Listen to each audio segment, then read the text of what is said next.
Okay, I'm going to do a quick beginner's tutorial on the Singer Classic machine, and this tutorial will cover all the fundamentals of threading the machine, making sure the bobbin is threaded properly and inserted properly, and this will work for any of the heavy-duty machines. All these machines are basically the same except for the number of stitches they offer. And so the Classic machine, this is the basic one. This one was picked up at Walmart, and the price I think was $137, $139, somewhere in that price range. So for the money, it's got a 1-amp motor, which these days is considered somewhat heavy duty. So you can sew jeans with it, and it's a good basic machine, and it will do just about anything anyone needs to put a garment together these days. And it even has an overcasting stitch that we'll demonstrate a bit later. And I'll use a foot that I'll encourage you to pick up as an option. You can do the overcast stitch without the foot, but the foot that they use for that's a specialty foot, really helps if you want to get a good professional stitch on the edge. It's kind of been it replaces a serger stitch, basically, is what it does. So anyway, I'm going to get the camera set up and show you how to thread it, how to thread the bobbin first, then we'll go through threading the needle and go through the fundamentals. When you get your machine, you're going to have a blank bobbin in the holder, so just press the little button right here over to the right. It'll pop up and you can pull it out, and then we're going to thread using this bobbin. So let me move the camera around and we'll get started. Okay, we're at the sewing machine and we're going to thread the bobbin first. We're going to use this blue thread in the bobbin, and then I've got a industrial spool of pink thread that we'll use for the top, and I'll show you how I set that up once I start threading the needle. And that way we can see the difference between the top and the bottom thread as we do our demonstrations on tension. So this is a thread, just an all-purpose thread that you can get at any fabric store, any fabric supply, Walmart, any of those kind of places, Michaels, so on and so forth, carry this. So it's good for clothing. It's polyester. You generally don't want to use cotton thread in clothing. Cotton can rot over time, so polyester is good for most clothing. If you're sewing silks and things like that, you want to use a silk thread. So let me show you some fundamentals about getting started with this. First thing, when we put it on the spool, this area here that you need to take out to open up the hole for the spool, it's adhesive, and if you're not careful, if you push it down in there and it gets caught up on the spool, it will mess your tension up. So always take scissors or something, you can ream it out. Okay, we're going to go through how to wind the bobbin. So your machine will come with the bobbin down in the bobbin case, so just open it up and take it out. And you've got two different options on how to put the thread on. In your accessory guide, you'll have this little post here that will fit here, so you can put your thread on there, or the default way is to put it on here. Now what you want to do is you want it to come off the top, and the reason for that is there's a little slot here that they use to put the thread in when they ship it to you, and if you get it anywhere near that, it may catch on that. You can kind of see how it hooks onto it. So you want it coming from the top when you put it on. So the label that you read, the main one's on the left side. So you put that on there like that, and so this thread will come off the spool properly. You want to put the cover on like that, and that allows it to get up high enough to where it doesn't catch on the slip when it comes off. So we're going to come over to this first little guide here. It's number 1, and just hold the fabric like this and take and put it down in there, and you'll have it in there. Then if you look at your guide here, it shows you to bring your thread this way, and see if I can do this without getting my arm in the way too much. get some tension on it and bring it all the way around. Roll up the thread here. Anyway, so you're going to come from here and around and back over here to the spool like this. So once you get over there, you're going to notice the bobbin has a couple of holes in it. It's also got a couple of marks that are not holes. That's, I guess, where they form the plastic on these. So take your thread in between here and feed it up through one of those holes. And it's easier said than done sometimes. Try my other hand here.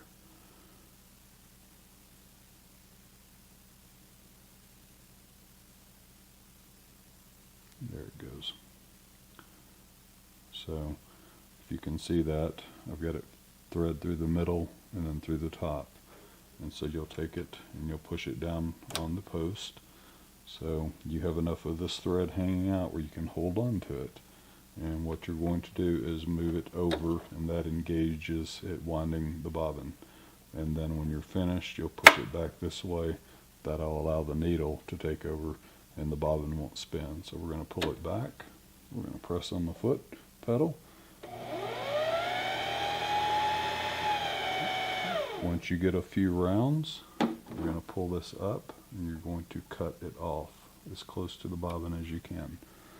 Then you go until you have enough thread and cut it off, and then you'll pull back this way. That engages the needle again, and pull your bobbin off. And I'm going to go ahead and show you how to thread the top of the machine, and then we'll go down and show you the path down as I move the camera so you can see it. But while we're up here, let me show you how to do the first few steps of threading the machine. Okay, so now we unwrap it from around there. We've got numbers 1, which are already in from doing our bobbin.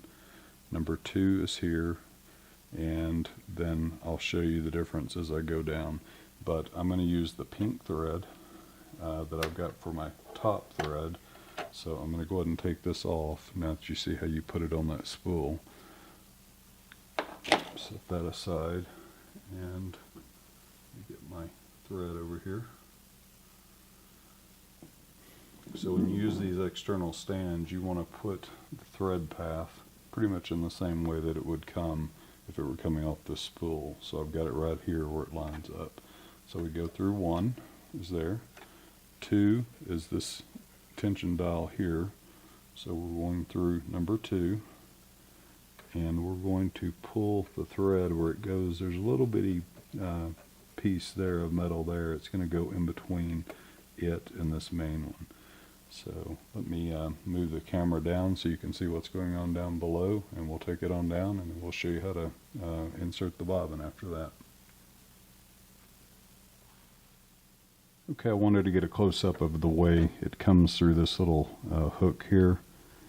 So you come around it, and then you're going to see it slide in between that little disc there and the hook. And then we're going to come on down, so you can see number 3's here. And I'll show you, let me move the camera again so I can show you the rest of this. Okay, so we come from 2, 3, down here. We loop it around, 4, which is the little loop there, back up.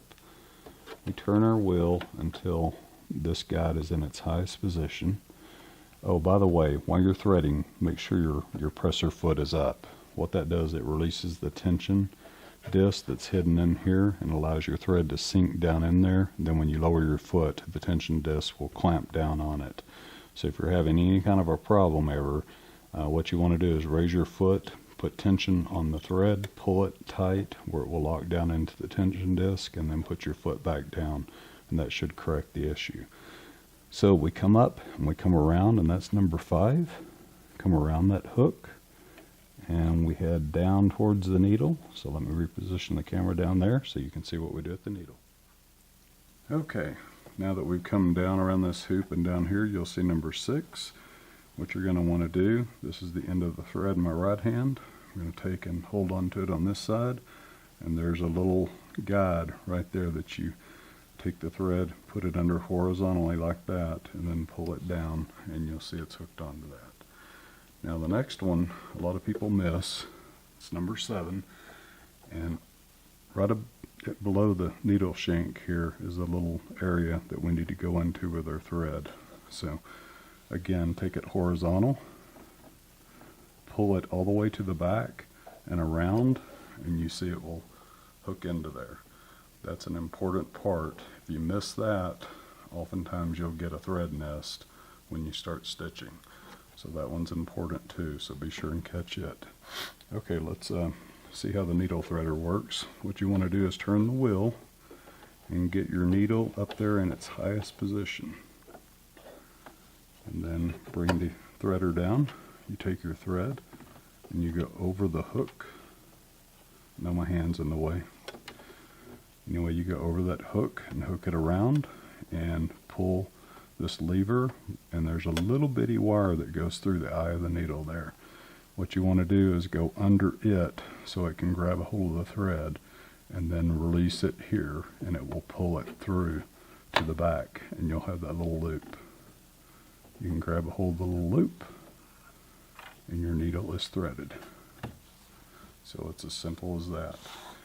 If you have the wrong size needle and the thread is too big, you'll have trouble getting it through that needle eye, and it'll damage the little bitty wire that goes through there on your threader. So be sure and learn how to match the thread size to the needle, and you won't have any problems. So this machine comes with, I think it's size 14 needle. Look and see here. Yeah, it's a size 14 needle, which is about medium weight. And any of the normal polyester threads that you get like this will work in that without any problem at all. When you start getting some more specialty heavy-duty threads for denim and things, you need a bigger needle. So, okay, that takes care of that. Now let me reposition the camera where we can see down in this casing good, and I'm going to show you how to insert the bobbin and get everything going correctly so that you can stitch successfully. I'll show you how to thread the bobbin now.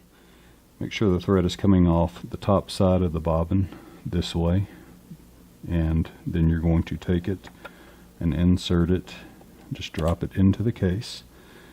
And what you want to do is bring this thread to the front, kind of this way, and then there's a little hook right there that it's going to go into. It's going to slide under it. You're going to bring it around to the back like this and set it down, hold the thread, and then put your case back on like that right over it. And I noticed it kind of slipped over to the side. I really want to keep it to the back, and that keeps it hooked around that little tension bar. And let me take this off and make sure that you can see that clearly. It's right there, and the thread goes under it and goes to the back of the machine. That's really important because that's the way it forms a proper stitch. So let me set things up. I'll show you how to draw the bobbin thread up from the needle and get ready to sew next. Okay, now we're ready to pick up the bobbin thread and bring it up to the top for us to sew. I've got pink thread in the needle and I've got blue thread in the bobbin so we can see what's going on. So what you're going to do is just simply rotate your hand wheel, and you're going to rotate it towards you this way. So this way towards you. That's the proper direction. Put your needle down and hold on to your thread, and as it pulls up, you're going to see it go around the bobbin there and grab the thread, and we're going to pull it up just like that. So now we have our bobbin thread pulled up. And to get ready to sew, what we're going to do is pull some of this out. Make sure we have some thread pulled out. You can pull it as long as your presser foot is up. It releases the tension. And then we're going to take it and put it through the slot and make sure it goes straight through that slot and pull it to the back of the machine. And then when you lower your foot, you know that everything's in there and it's ready to sew at that point. One of the things I'll tell you is you can verify your tension on your needle to make sure it's through the disc and threaded properly by, let me raise the foot up, I'm going to grab my thread for my needle and pull it back to the front. And so we go ahead and lower the foot, and again that engages the tension. We turn the tension all the way down, the tension knob all the way down to 0, and we pull and the thread comes out very easily. As we rotate it to the right all the way to the maximum number of 9, you see it bending the needle. That tells me that the tension disc are clamping down on it, giving us the tension. And then I'm going to take it back, depending on the fabric I'm sewing and what thread. You'll adjust it anywhere in between 2, 3, 4, 5, all the way up to 9, depending on what it is. But in general, you're going to stay in between 3 and 5 on general fabric. So I'll start at 4 and just set it on 4. Let me put that to the back, and I'll show you what I'm doing on the tension dial and explain the dials for you at the top of the machine next. Okay, let's take a look at the dials on top of the machine. There are 3 of them here, and actually 4 if we count the presser foot pressure dial. This is our tension for our needle, and you heard me telling you about from 0, and we turn it all the way up to 9. 9 being the most tension, it clamps down on the thread. 0 being the least, where the disc open up.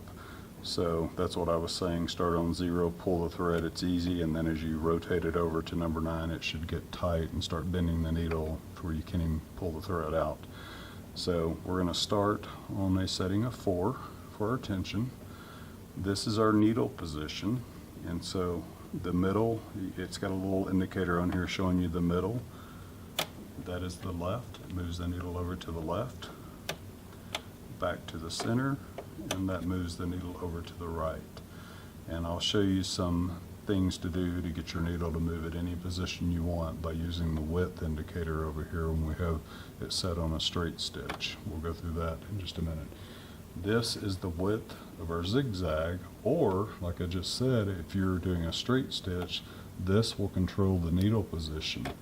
So what you do to have full control of the needle position is it works from the right to the left. So if you have it in the middle, you can move it from the middle to the left. If you have it to the left, this won't move it at all. If you have it all the way over to the right, as you move this, it'll move it all the way from the right all the way to the left.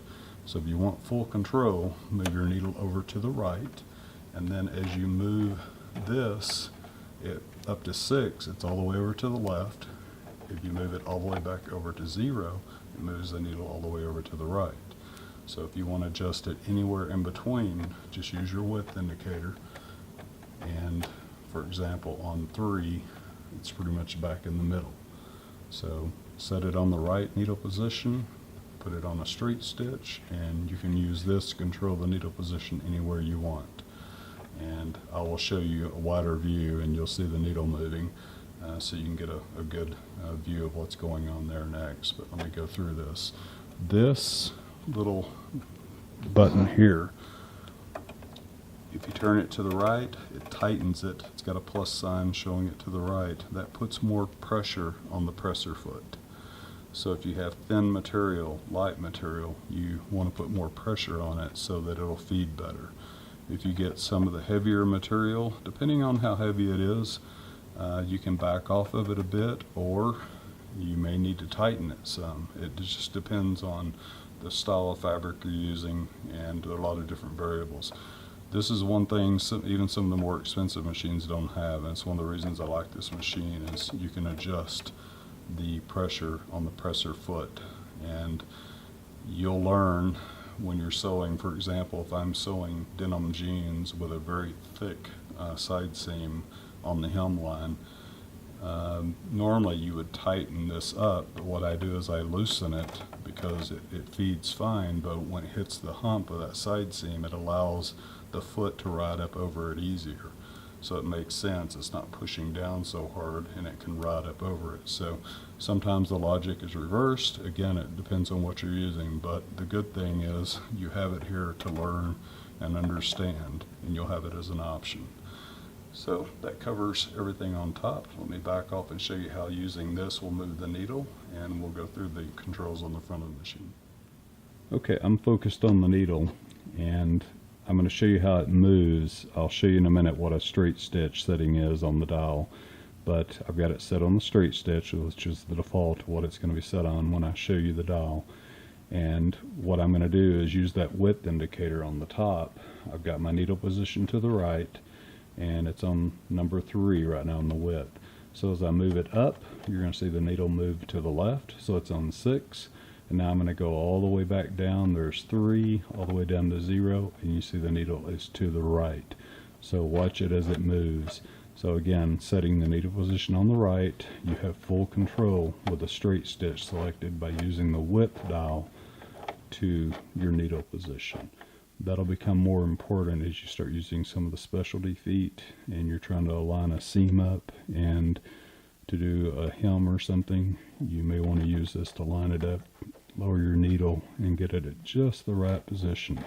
And that's what that allows you to do. So again, straight stitch, needle position to the right, and then turn your width indicator, and it'll let you put your position anywhere in the positions from the left to the right. Alright, let's go over the stitch selector and the length selector and the reverse handle next. Okay, on the front here, starting from the left, this is our reverse dial. So when we want to reverse stitch, we press it down, and that will allow it to go in reverse. This will set our stitch length. So 0 means it doesn't feed at all. You turn it over to S1, that will give you the blue colored stitches down here in your stitch selector, and then turning it back to any of the lengths in black will give you all the black selectors. So you're going to use this to switch over to some of the specialty decorative stitches and utility stitches, and then otherwise you'll just use the length indicator to show what's going on here. So by default stitch length is 2.5 to 3. So somewhere in that area there, you'll learn that. But in general, the heavier the thread, the thicker the material, the longer the stitch length. The thinner the thread, the lighter the material, you go with a short stitch length. Say all the way down to 2. But 2.5 to 3, somewhere in there, is a good place to start. This is your stitch selector. So I told you we were on a straight stitch when we were moving the needle position. That's where that works. This is your buttonhole stitch here. This is your blind hem when you hem pants or anything you want to blind hem in. And these are all the various other stitches, utility stitches that are used, decorative stitches and such. So what I would suggest you do is get you some black thread, get you some white fabric. You can use an old pillowcase or something like that, and go through each one of these, stitch them out on it, and mark what it is, make a note or something so you know what it is, and use that as your reference as you go forward.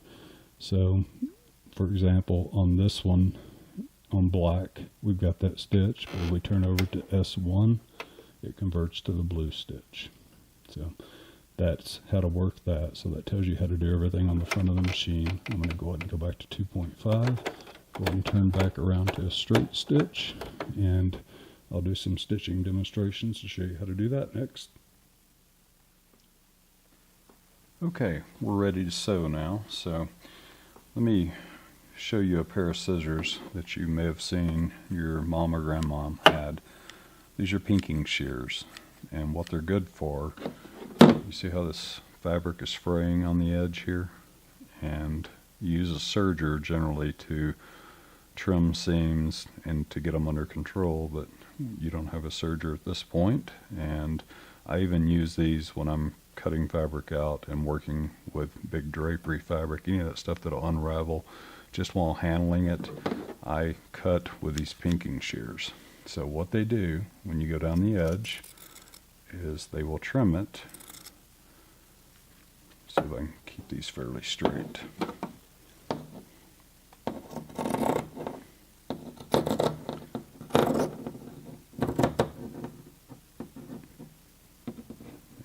Come on.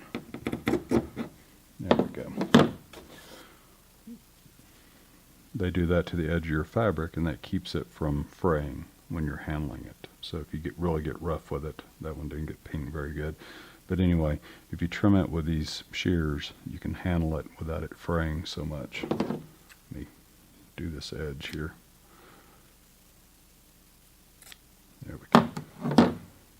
Anyway, that'll allow you to handle it without it fraying. And even when you sew it and you part your seams after you've done your stitch at your 1/2 inch or 5/8 inch mark, that helps. You can lay it down and it won't fray on the inside when you wash it and stuff. So get you some pinking shears, and you'll have them forever, and they do a good job when it comes to trimming the fabric and working with it to keep it from getting the little strings all over the place. Okay, to start sewing, we're going to put our fabric underneath the presser foot. We're going to lower the presser foot. And one of the rules in sewing is you start out with what they call a back tack. So what I do is I go forward the distance that I'm going to go backwards, and then I go backwards and I come forward. The reason I do that, I don't want to go forward, backwards, and then forward. That puts too much stress on the end of the fabric where you're trying to tack it down. So press your reverse. We've got our stitch length set at 2.5. We're doing a straight stitch. We've got our needle position. Let me go ahead and put it in the center. And when you put it in the center, you got to take your width back to 0, because anything beyond 0, it's going to move it over to the left of the center position. So when you put it in center, put your width back to 0. I've got the tension set at 4, and I'm going to sew on, this is called muslin. It's cheap cotton fabric is all it is. We use it a lot for testing.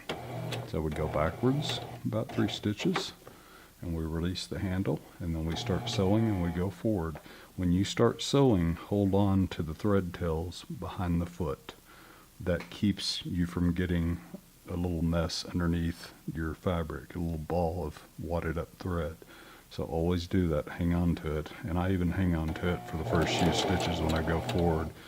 It just helps pull the fabric nice and straight. So just push the presser foot, and just guide your fabric. You don't want to pull it or anything, you want to let the machine feed it by default. And you can guide it with one of the guides to try to keep your seam straight. None of this is straight that I'm sewing right now. So I'm coming to the end, so I may turn the wheel to get right to the end, and then I'm going to hold the reverse wheel, and I can either use the foot to go backwards, or I can turn it by hand just to make sure I keep it under control to go 2 or 3 stitches.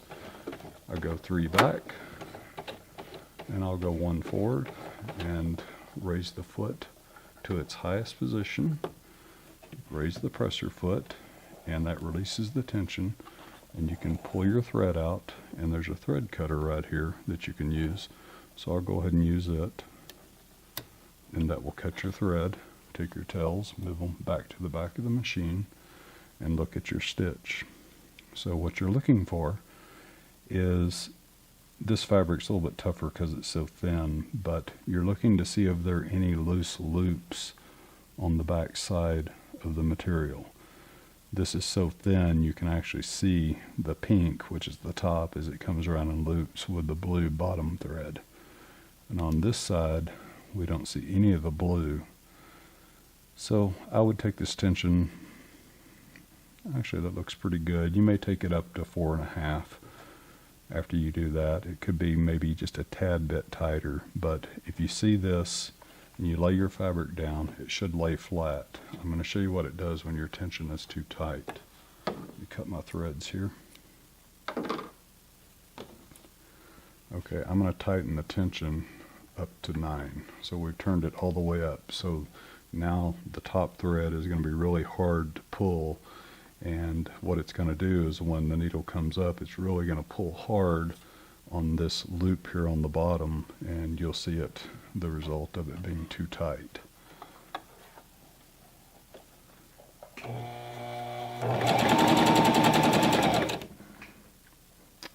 Okay, that's on 9. I did a few stitches there. I'm going to go down to 7. Do a few stitches at 7. Go down to 6 and do a few stitches.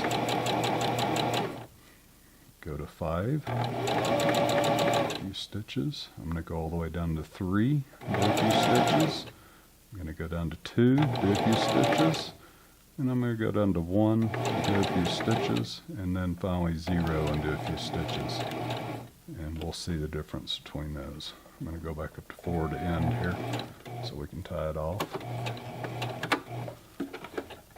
Alright, needle at the highest position, and we can pull our thread out. I'm going to use scissors to cut this a little bit closer this time.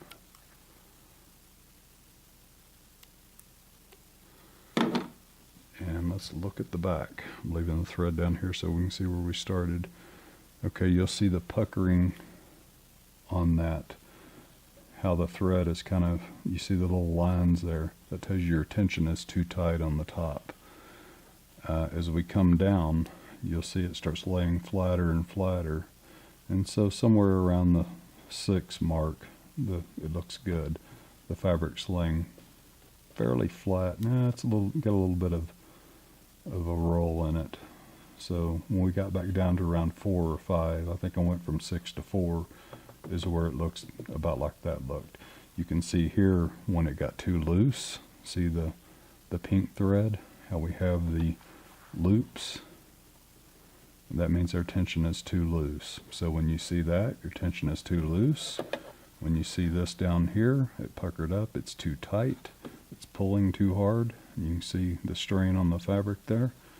And somewhere around in here is just right. That was around 4 on this setting here. And this is where it got loose down here. It doesn't show so much on this side, it's going to show on that side. And what happens is your bobbin tension generally doesn't have to be changed on the machines. Only in extreme circumstances do you have to change that. But the bottom has tension pulling this way, the top interlocks this way and pulls up. The idea is for it to be balanced enough to where the thread does its join in the middle of the fabric. It's a little bit harder to do on this fabric because it's so thin, but you can see it's good and tight here, and that's what you would want. So, and this is too loose. So that shows you from extremely tight to the middle range. The middle range is fairly forgiving, but if you get too loose, you get this. If you get too tight, you get that. So that kind of shows you something on the tension. Let's talk about needles and the importance of needles next. So let me get reset up for that and we'll go through that. Okay, I'm going to go through needles and the different style of needles there are and what their use is. It's very important when you sew to know the appropriate needle and the appropriate thread for the fabric that you're sewing. Here's the most common needle. It's a universal regular point needle. I'd suggest when you start, get the sizes, multiple sizes that you can get in these packets. These numbers, the big number is the metric, the little number is the US measurement. So they're the same thing. 80 metric means 11 US. And this is the style that Singer assigns to their needles. This is a style 2020, for example. And in this package, I've got an 8011, a 9014, and a 116. So in US it says 11, 14, 16. Metric, it's 80, 90, 100. So that's the way you measure the needles. Singer colors the shank to tell you what color or what size they are. The orange, the blue, and the purple will tell you the size. So it's kind of a color-coded way to figure out what you've got if you can't quite read the writing on it. So anyway, this is a generic needle, general cotton and things. It'll sew. So that's about the best way to say it. Most fabrics, when you get into really sewing things, you need something beyond this. So let me show you what those are. For knits, t-shirts.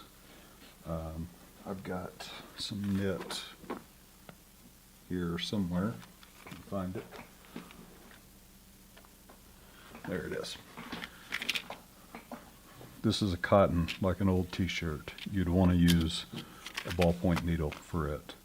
And the ballpoint needles are just that, they're a ball, and they separate the fabric where you see the knit, the weave, and they don't cut it the way other needles do. So use that on any of the knits and you'll have success. There's also a stretch needle. I don't have one of those here. It's in my stash somewhere, but there's a stretch needle that can be used for like real stretchy knits. A lot of people find using the stretch needle works well for some of the finer knits. So either a ballpoint or a stretch, either one should work, and I'd get both of them in my stash. That way, if you try one and it doesn't look quite right, you can try either the stretch or the ballpoint, and it may look better. So use, again, buy enough fabric where you can test your stitches. Okay, that's the ballpoint. Let's go to the denim. This and this. Got two of them here. These are denim needles. This is the Smets. I like Smets needles. This is the Singer, being the same thing. These are identical in size. They're both 116. The only difference is the manufacturer is different. So I'd get size 16 and size 18. And Singer, you can buy them where you've got size 16 and 18 in one pack. That may be a good option for you. But have the size 18 in stock, because if you ever hem old pair of Levi's that are 100% cotton, they're 14.5 ounce denim, that side seam is extremely dense. And I've tested machines. You can see some of my test videos showing the difference between using a size 16 and a size 18 needle on denim. So that's what I'd get. Let me show you what I use mostly for denim. This is a top stitching needle, and it's a size 116. And so this is what I use when I am sewing denim. The reason I use a stretch needle, a top stitch needle, the eye of the needle is larger. And I use heavy thread, so that allows that heavy thread to pass through without damaging it in any way. That way your top stitching looks really nice. So in denim, top stitching needles are a good option. They've got the same style point that a denim needle has. Bigger eye for thicker top stitching fabric gives you a little bit better results. So that's what I primarily use when I sew my jeans. Last is the leather needle. I'm going to differentiate between leather and faux leather, fake man-made leather. Use this for leather. You can use it for faux leather. Most people use a denim needle, a size 16 denim needle, and it works great for faux man-made leather. But when you sew real leather, cowhide, sheepskin, pigskin, any of that stuff, get the leather needle. The reason you want it, the tip of the needle is like a knife, and it cuts through the skin to form the stitch, which is what you need when it comes to leather. So for leather, use a leather needle. For faux leather, you can get away with a denim needle. Again, try to have both in your stash. For pinning, I'm going to show you several options. I don't pin a whole lot. I've learned to sew using an industrial technique where I don't use pins on anything that's, especially leg seams, things like that. I just know how to hold the fabric, but I'm going to give you some pointers on pins. First off, these style pins are the best ones to use rather than the ones with the ball heads on them. These will distort when you put the pin in your seam. The ball raises the seam up a little bit and it distorts it. If you use these pins, it won't do that. They're harder to use and all that, but you'll get a better stitch with these old style flat head pins than you will with these pins. I got these out because this is important. Again, when you're using knits, don't use these sharp needles. Use a ball pin needle. And again, it's just like your sewing needle. It won't cut the fabric. It'll actually go around the weave without cutting it. So these are ball pins. If I have to pin a double knit fabric or any kind of a knit, this is what I use instead of the standard needles. And standard needles, my favorite needles are these quilter's needles because they're longer, it's much easier to use, and See how flat the head is? So it's got a nice flat head. It keeps it from, the head is actually flatter than the needle, so these don't distort when you stick them in the fabric, like so. I wouldn't use it on this fabric because it's got a sharp pin, but when you get it in the fabric, it stays nice and flat. So it's not distorting it compared to where you put the ball pin in and the head is fat and you get it to the end. So the idea when you pin is to try to use just about all of the needle, and that ties everything down nicely. So you do, you know, something that's a little bit too much, but do something like that. You can see when you stretch the fabric out, the pin is actually higher than what the end of it is here. So that's a good option. They're longer, it makes them easier to get in and out and use, so that's why I like using those. Another great option, especially if you sew faux leather, are these wonder clips. These work great. They're quick and easy to get on your seam, and then when you're sewing, you just press down like that and pull it to the side and it comes right off. These come in boxes of 50. If you buy them, get 2 boxes, because when you get going with these on a long seam of some sort, you can go through 50 of them easy. I learned that the hard way. Last, let's see, well, not last.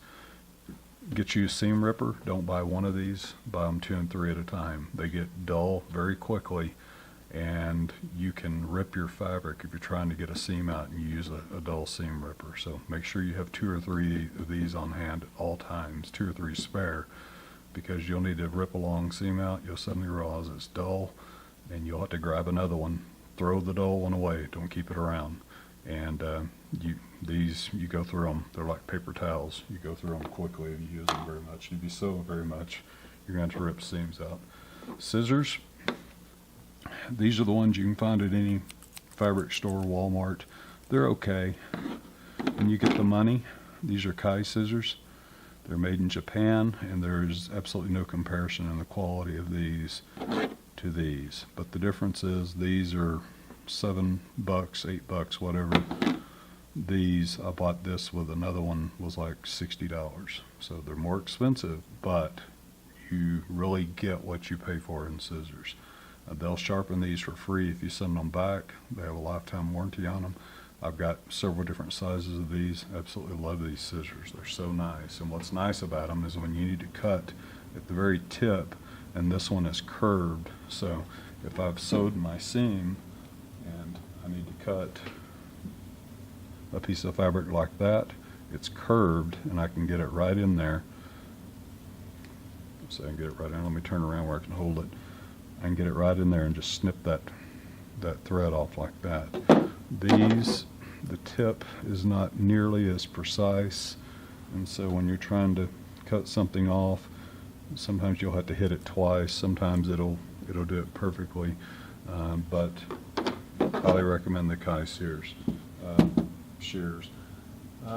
Let's see, back to needles for a minute.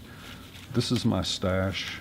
It's good for you to have a stash of needles, and this is ballpoint leather, denim, heavy, just generic heavy-duty needles. That means it's just thicker, heavier. It's not for denim. It's not for anything. It's just a general purpose heavy needle. Yeah, and you see I've got a lot of ballpoints because I do sew a lot of knits. But anyway, get you a stash. These don't have a shelf life. They'll last. Every time I go to the fabric store or whatever, I'll pick up a pack or 2 of whatever I need, and I just put them in my stash so I have them. Okay, I've got a little bit different material here to show you proper tension. This will allow us to see it join in the middle of the fabric better. So let's use it to show you proper tension. So I'm going to set the tension up to about 4.5. I think it's probably about what we want for this. So let's go ahead and sew this and have a look at our fabric. Okay, I'm going to get the distance that I want to back stitch first. And one of the things to do is pull the thread tails out long enough where you can grab a hold of them easily. My bobbin thread is a little short from cutting it, so I pulled it out a little bit longer. Makes it just easier to reach back there and grab a hold of it and get it secure before you start. One of the nice things when you get into these kind of plaids is you can follow a thread line. So I'm going to try to get on the black thread line if I can. So here we go. So I'm going to back stitch to start out and then go forward.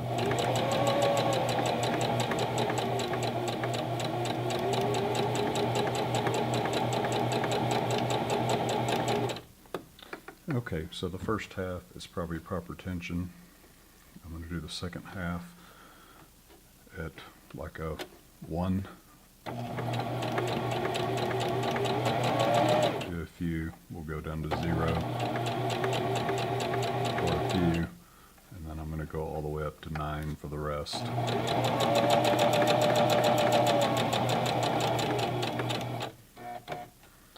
And back down to 4.5 to tie it off, get it correct. Just do a few back stitches and come forward a stitch or two. And again, get the needle at the highest position and then pull your thread back. Okay. This will allow us to see much better what's going on. Okay, you're going to have to look closely here. In the black, there's our pink thread. We don't see any blue, we see only pink. We turn it over, we should only see blue and no pink, and that's what we do. That's proper tension.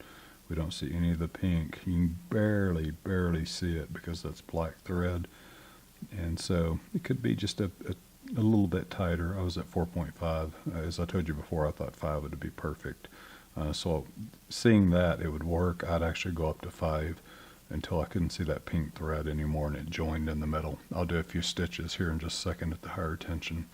Matter of fact, when we go to 9 here, you can just barely see that pink. 9 is too tight because you can see how it's kind of gathered up the thread there. It's not laying as flat as it is here. It's kind of puffed up. That tells you the tension's too tight. And then again, as we start loosening the thread, you see the loops on the back side, and then I tightened it back up to the higher setting here, which was 9. So the 9 pulled it up where you couldn't see anything at all, and then I went back to normal here. So anyway, that shows you on a little bit thicker fabric what's going on. Let me sew a few here with like a 5.5 setting. Let's see if we can get that. Now I'm going to go up to 6 and see what it looks like. So always buy extra fabric when you're going to sew, and it will allow you to do these tests. It will save you so much time and effort. You won't waste fabric and you won't waste time when you do that. So get enough where you can cut off a few strips and run through and do your test stitches, and it'll be so much easier, and you'll sew with so much more confidence once you can see this.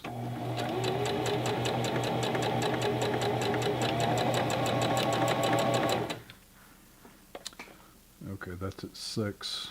I'm going to go down to 5.5. This machine will sew fast, so if you floor it, the problem with this table, it's a plastic table, so it's going to jump all over the place, so just try to keep it slow and steady. Needle to the highest position. What you'll see when it's at its highest position, you'll see the top thread pull around the bobbin. When it disappears, you know it's pretty much at the top position, and it will release the thread. Okay. Yeah, that looks good. So you can see down on that stitch, I don't see any of the pink on the reverse side of it. So somewhere around 5.5 to 6 will be a good stitch for this. So that's what you do. You just get a strip, sew a few lines of stitches, figure out which one's the best one. And what I would do normally on this is I would do one tension down each one of these, or half that way down with one tension, the other half the other. That way it's easier to keep up with what you did. And when you look at it, it makes more sense. Just leave the tails on the end you started so you know which end you started on. And so I know on this one, you know what the tension was. It was 6 on the first half and 5.5 on the second half. So I can kind of look at it then and decide what I want to do. So anyway, that shows you tension. Okay, I'm going to use a special foot. This is called the over edge foot that you can get online. And it has a guide right here on the right side that you can follow your fabric by, and then you can see where the needle is. It's got a little bar there, so what that allows the thread to do is have a little bit more thread to cover the edge, so it loosens the thread. Go ahead and press the little back release here, pop off our pressure foot, and put on our over edge foot.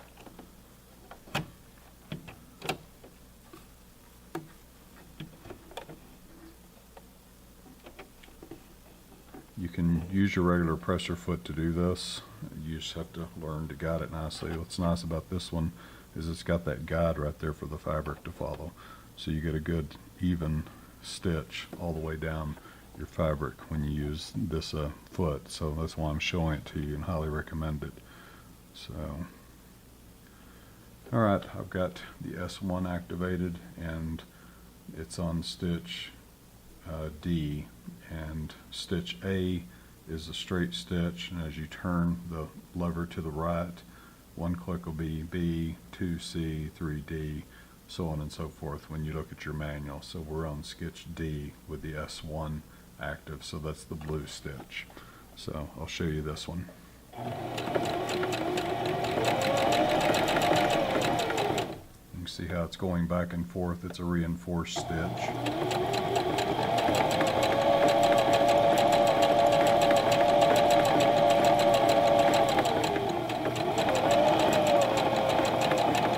Just guide it against that little black guide. Keep it nice and straight. You look at my tension. I've got my tension set at 3. And that looks pretty good. You want it in between 2 and 3 depending on how thick your fabric is.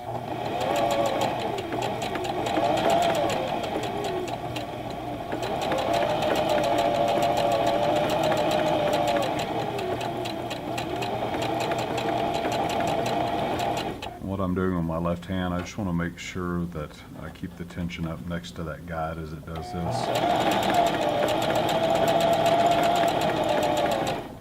As it can tend to walk away from it some.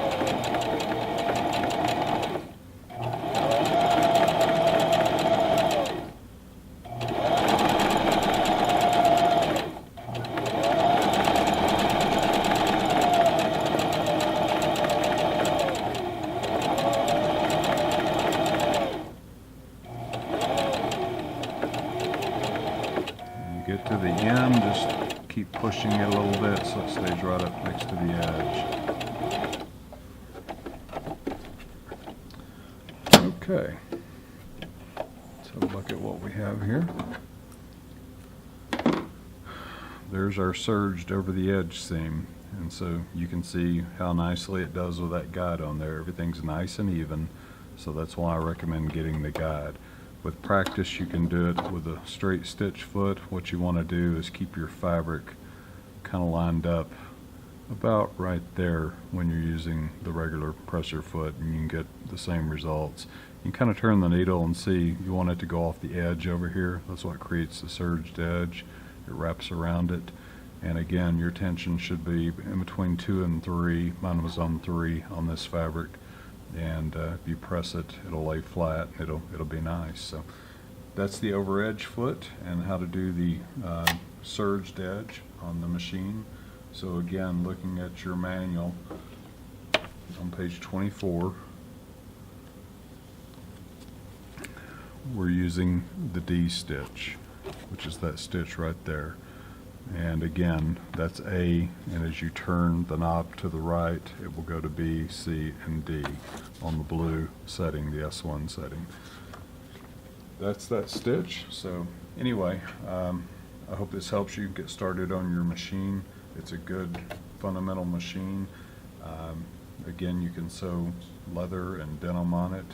which makes it really nice.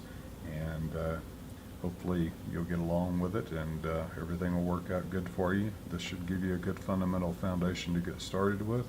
And if I can help you with anything, post it in the comments section, and I'll see if I can answer your questions. So that's it for now. If you have any questions, let me know. Take care.